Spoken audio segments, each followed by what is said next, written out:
दोस्तों, मेरा नाम है पीयूष मिश्रा और आज हम सीरीज करेंगे चालू ज्योग्राफी की। ठीक है, ज्योग्राफी पहले मैं क्लास 6 पढ़ाऊंगा, फिर 7 पढ़ाऊंगा, फिर 8 पढ़ाऊंगा, ऐसे हम 12वीं तक चलेंगे। ठीक है, तो मैं इन वीडियोस को एक प्लेलिस्ट में डाल दूंगा जहां से आप जाके देख सकते हैं। पहली चीज तो ये, मैं स्टार्ट तो 6 से कर रहा हूँ, लेकिन ये है सबके लिए, मतलब ये ग्रेजुएशन जो कर चुके हैं उनके लिए भी है। ठीक है, ऐसा क्यों कह रहा हूं मैं, क्योंकि देखिए हर कोई कहीं ना कहीं गवर्नमेंट जॉब की प्रिपरेशन करता ही है। ठीक है, तो आपको अगर देखिए नॉर्मल जैसे टेट की तैयारी करनी है, टीईटी की, टीचर एलिजिबिलिटी टेस्ट, और इन जो मतलब पीसीएस वगैरह की करनी है, ठीक है, तो यहाँ पे आपको क्या बोलते हैं, इन चीज की जरूरत पड़ेगी, क्योंकि बेसिक्स यहीं से स्टार्ट होता है। और हर जगह पे जो आपकी बुक्स रिकमेंड रहेंगी वो एनसीईआरटी रहेंगी। अगर ऐसा नहीं है कि जो छोटे एग्जाम के लिए प्रिपरेशन कर रहे हैं उन्हीं को पढ़ना है, जो बहुत मतलब ज्यादा जो टफ एग्जाम होते हैं, जैसे आईएएस के एग्जाम होते हैं, यूपीएससी के, उनके लिए भी काम की चीज है। ठीक है, क्यों? क्योंकि उनको भी पढ़ना ये पड़ता ही है इवेंचुअली। ठीक है, आप कहीं भी देखेंगे, यहाँ तक कि किसी भी कोचिंग सेंटर में भी जाएंगे तो आपको पहले यही कहेंगे कि आप पहले एनसीईआरटी पढ़ो। ठीक है, तो मैं स्टार्ट करता हूँ ज्योग्राफी। मैं बताऊंगा ज्योग्राफी क्या होती है, ठीक है, और उसके बाद मैं आज थोड़ा बेसिक्स ही बताऊंगा, फिर अगले वीडियो में हम लोग कंटिन्यू करेंगे इसका एकदम ब्रीफ डिस्क्रिप्शन से। मैं कोशिश करूंगा कि ये वीडियो ज्यादा लंबी ना हो, ताकि पढ़ने में भी मजा आए और आप लोग को बोरियत भी ना लगे। वीडियो ज्यादा अगर लंबी वीडियो बना दी मैंने तो फिर बोरियत सी फील होने लगती है। ठीक है, तो अभी मैं चालू करता हूँ। तो अब इसकी जरूरत तो है नहीं, मैं इसे मिटा देता हूँ। तो पहले क्या है, हमारा चैप्टर 1 है। ठीक है, अर्थ इन सोलर सिस्टम। अर्थ इन मतलब अर्थ यानी हमारी धरती, इन यानी अंदर है किसके, सोलर सिस्टम। तो देखिए हर प्लेनेट का जनरली एक सोलर सिस्टम होता है, मतलब वो एक सिस्टम में ही काम करता है। ऐसा तो है नहीं कि आज यहाँ पे घूम रहा है प्लेनेट, कल उसका मन कर रहा है कि भाई अब यहाँ से चलते हैं, बहुत दिन हो गया, बेइज्जती हो रही है यहाँ पे, तो अभी यहाँ पे आ गए। ठीक है, तो ऐसे प्लेनेट काम नहीं करते, वो एक स्पेसिफिक पाथ को फॉलो करते हैं, मतलब उनका रास्ता फिक्स है, वो नहीं बदलने वाला। ठीक है, तो वो ऐसे काम करते हैं। जैसे मान लीजिए हमारे सोलर सिस्टम में, हमारे सोलर सिस्टम को कहते हैं सौर मंडल। ठीक है, सौर और मंडल। तो देखते होंगे जैसे क्या कहा जाता है भाई, ये अब जैसे मैं यूपी का हूं तो मुझे पता है यूपी का कि जैसे ये अयोध्या मंडल है।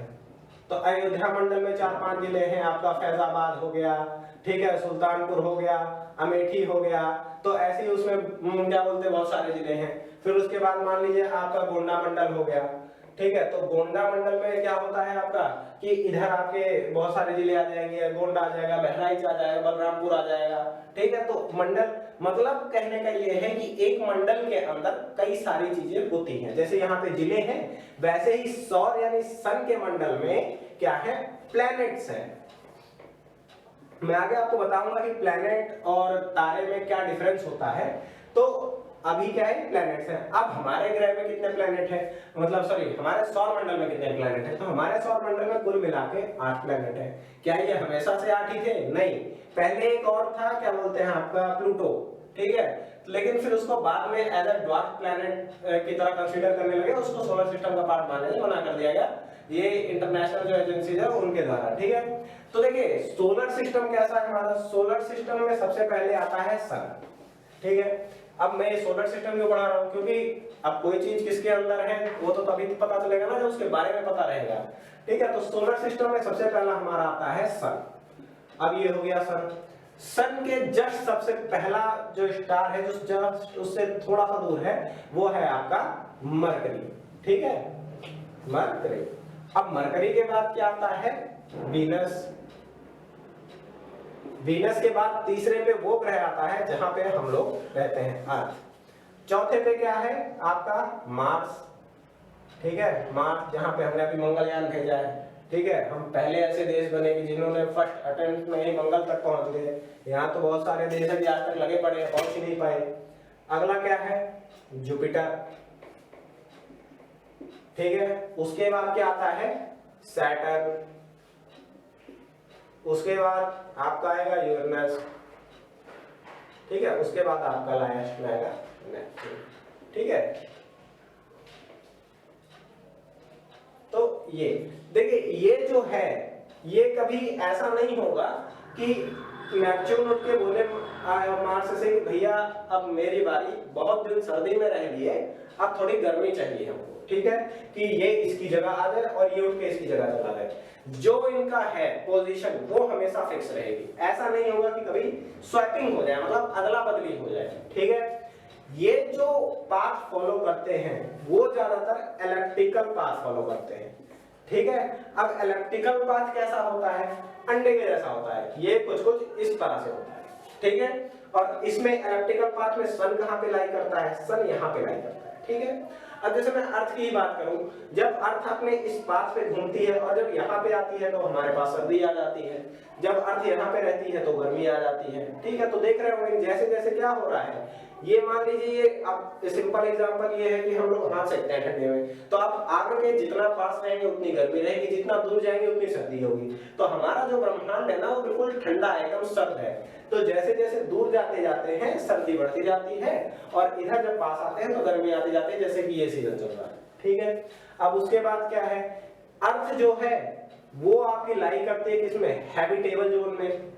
हैबिटेबल जोन अब क्या होता है, हैबिटेबल जोन वो जोन होता है जहां पे आपकी लाइफ एग्जिस्ट कर सकती है। क्योंकि देखिए ना तो हिमालय में बहुत ज्यादा क्या बोलते हैं जिंदगी है, क्यों, बहुत सर्द है, ना तो किसी वोल्केनो के अंदर जिंदगी रहेगी, क्यों, बहुत गर्म है। तो हमें क्या, एक वो कहावत भी है कि अब किसी की नहीं होनी चाहिए। ठीक है, तो हमें मीडियम चाहिए। तो मीडियम सेंटर कहाँ है, मतलब कहाँ पे ये दोनों के बीच में पड़ता है, ना तो ज्यादा गर्मी ना ज्यादा सर्दी, उसको कहा जाता है हैबिटेबल जोन। जो प्लेनेट हैबिटेबल जोन में होगा जिंदगी उसी में होगी, उसी में हम जैसे बंदे होंगे जो कि पढ़ा रहे होंगे और पढ़ रहे होंगे। ठीक है, तो ये हो गया हमारा सोलर सिस्टम। अर्थ कौन से नंबर पे आता है, अर्थ हमारा तीसरे नंबर पे आता है। इन सारे ग्रहों में जिंदगी किस पे है, तो जिंदगी केवल अर्थ पे है। अब देखिए जिंदगी और कहीं भी हो सकती है तो हम वहां तक पहुंचे नहीं है या हमने अभी उसे ढूंढा नहीं है। ठीक है, अर्थ हमारा पांचवा सबसे बड़ा प्लेनेट है, फिफ्थ। ठीक है, और इसके पास एक चंद्रमा है। ठीक है, आप कहोगे इसमें कौन सी नई बात है कि एक चंद्रमा है, तो नहीं, जुपिटर के पास एक से ज्यादा है, मतलब इनके पास तो 10 से भी ज्यादा चंद्रमा है। मैं आगे बताऊंगा इन पे कितने चंद्रमा है। और नेपच्यून वगैरह के पास भी चंद्रमा एक से ज्यादा है। ठीक है, और अर्थ के चंद्रमा की एक और खास बात है कि ये अर्थ को ही तोड़ के बना है, ये कहीं से आया नहीं है कि घूमता फिरता आया और भाई मैं तुम्हारा चंद्रमा बनूंगा, अर्थ ने कहा भाई ठीक है आ जाओ घूमना चालू कर दो, तो ऐसा नहीं हुआ है, ये अर्थ में से ही टूट के बना है। ठीक है, तो ये है हमारा सोलर सिस्टम का कॉन्सेप्ट। ठीक है, अभी मुझे लगता है आपको समझ में आ गया होगा। ठीक है, तो अब मैं विदा लेता हूँ आपसे। ठीक है, मैं आगे कोशिश करूंगा कि मैं जल्दी वीडियो ले आऊंगा दूसरी। ठीक है, तो मैं आगे इसके आगे पढ़ाऊंगा, अभी सोलर सिस्टम तक ही समझते हैं। आप इसको अच्छे से समझिए, कॉपी में बना बना के ट्राई करिए। ठीक है, तब तक के लिए जय हिंद। ठीक है।